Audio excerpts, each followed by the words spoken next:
इंसानी आंखों को एक पौधा लगभग पूरी तरह से एक ही जगह पर रुका हुआ लगता है। वह मिट्टी में बैठा चुपचाप धूप लेता रहता है। लेकिन माइक्रोस्कोपिक लेवल पर देखें तो उसके अंदर नए सेल्स का एक बहुत ही वायलेंट और न रुकने वाला फैलाव चल रहा होता है। ज्यादातर जानवरों के अपोजिट पौधों के पास इनडिटर्मिनेट ग्रोथ यानी जीवन भर बढ़ते रहने की कैपेसिटी होती है कि जब तक वे जिंदा है वे नए टिश्यूज बनाते रहते हैं और अपने रूट नेटवर्क को फैलाते रहते हैं। एक छोटा सा पौधा पेड़ की चोटी तक कैसे पहुंचता है, इसे समझने के लिए हमें सेलुलर मल्टीप्लिकेशन के फिजिकल मैकेनिक्स और उसे कंट्रोल करने वाले केमिकल रेगुलेटर्स को देखना होगा। तो दिस इज अर्शिता चौहान और मेंटर एंड मित्र। तो एक पौधा लगातार कंस्ट्रक्शंस करने वाले हाईली रेगुलेटेड इंजन की तरह काम करता है।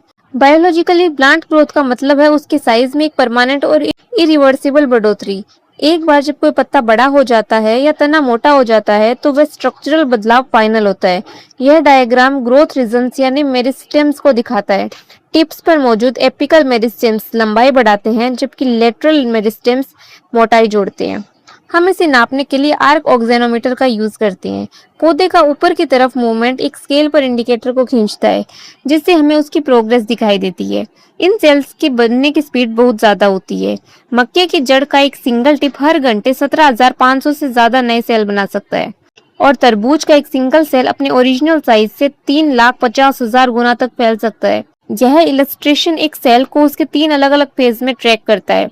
यह जोन ऑफ डिवीजन से शुरू होता है जहां यह तेजी से मल्टीप्लाई करता है, फिर यह एलोंगेशन फेज में आता है जहां यह पानी से भरकर खींचता है और आखिर में यह स्पेसिफिक स्ट्रक्चरल रोल निभाने के लिए मैच्योरेशन फेज तक पहुंचता है।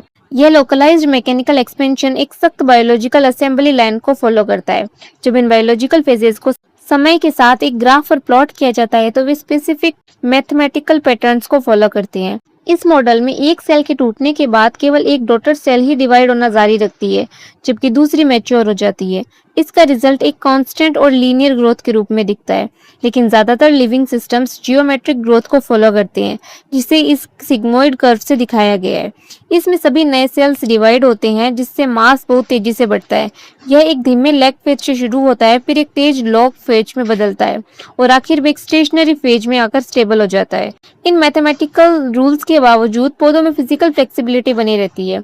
लार्कस्पर और बटरकप के पत्तों के इन डायग्राम्स को देखिए। पौधे प्लास्टिसिटी को दिखाते हैं, यानी वे अपनी लाइफ के स्टेज या अपने एनवायरनमेंट जैसे कि वे पानी में उग रहे हैं या जमीन पर के बेसिस पर अपना फिजिकल स्ट्रक्चर बदल लेते हैं। पौधे फैलाव के लिए मैथमेटिकल नियमों को भी फॉलो करते हैं और साथ ही जिंदा रहने के लिए जरूरी फ्लेक्सिबिलिटी भी बनाए रखते हैं। इन कॉम्प्लेक्स मैकेनिक्स को काम करने के लिए कुछ इंटरनल इंस्ट्रक्शंस की जरूरत होती है। चार्ल्स डार्विन सबसे पहले साइंटिस्ट में से एक थे जिन्होंने इंस्ट्रक्शंस को काम करते हुए देखा था। उन्होंने नोटिस किया कि कैनरी ग्रास का अंकुर रोशनी की तरफ झुकता है। इस रिस्पॉन्स को फोटोट्रोपिज्म कहा जाता है। ये डायग्राम्स दिखाते हैं कि जब डार्विन ने शूट की टिप को कवर किया या हटा दिया तो पौधे ने झुकना बंद कर दिया। उन्होंने कंक्लूड किया कि टिप नीचे बाकी हिस्से को एक सिग्नल भेजता है। बाद में एफ.डब्ल्यू. वेंट ने इस सिग्नल को अलग किया। जैसा कि यहाँ दिखाया गया है, उन्होंने केमिकल को कलेक्ट करने के लिए प्लांट टिप्स को एगार ब्लॉक्स पर रखा। जब उन ब्लॉक्स को कटे हुए पौधों पर लगाया गया तो पौधे फिर से झुकने लगे। उन्होंने सबसे पहले केमिकल रेगुलेटर का नाम लिखा ऑक्सी। चावल के पौधों में साइंटिस्ट ने एक ऐसी बीमारी देखी जिसकी वजह से छोटे पौधे एबनॉर्मल रूप से लंबे हो रहे थे। इसका कारण एक फंगस था जो एक दूसरा रेगुलेटर सीक्रेट कर रहा था, जिब्रेलिन। इन एक्सपेरिमेंट्स ने साबित कर दिया कि ट्रेस अमाउंट में मौजूद केमिकल सिग्नल्स ही पौधे की इतनी बड़ी मैकेनिकल ग्रोथ को कोऑर्डिनेट करते हैं। आज हम 5 मेन प्लांट ग्रोथ रेगुलेटर्स को जानते हैं। ऑक्सीन, ये एपिकल डोमिनेंस को कोऑर्डिनेट करता है, जो यहाँ दिखाया गया है। यह साइड की शाखाओं की ग्रोथ को रोककर पौधे को ऊपर की तरफ बढ़ने में मदद करता है। 2,4-D जैसे सिंथेटिक ऑक्सीन्स का एग्रीकल्चर में सिलेक्टिव वीड किलर्स के रूप में बहुत यूज होता है। ये चौड़ी पत्ते वाले खरपतवारों को ओवरग्रो कराकर मार देते हैं जबकि घास को कोई नुकसान नहीं पहुंचाते। जिब्रेलिन्स, ये पत्तों के बीच के स्पेस को रेगुलेट करते हैं जिन्हें इंटरनोड्स कहा जाता है। इनका यूज अंगूर जैसे फलों का साइज बढ़ाने और बोल्टिंग को ट्रिगर करने के लिए किया जाता है। जहां एक पौधा अचानक एक लंबा फूलों वाला डंठल निकाल लेता है। साइटोकाइनेस, यह मुख्य रूप से सेल डिवीजन को डायरेक्ट करता है और पत्तों को हरा और एक्टिव बनाए रखने का काम करता है। इथाइलिन, यह एक गैसियस हार्मोन होने की वजह से सबसे यूनिक है।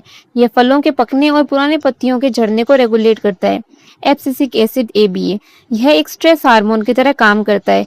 सूखे के दौरान पत्तियों के पोर्स को बंद करने के लिए फोर्स करता है और बीजों को तब तक डोरमेंसी में रखता है, यानी स्टोमेटा को बंद कर लेता है जब तक कि कंडीशन ग्रोथ के लिए अच्छी न हो जाए।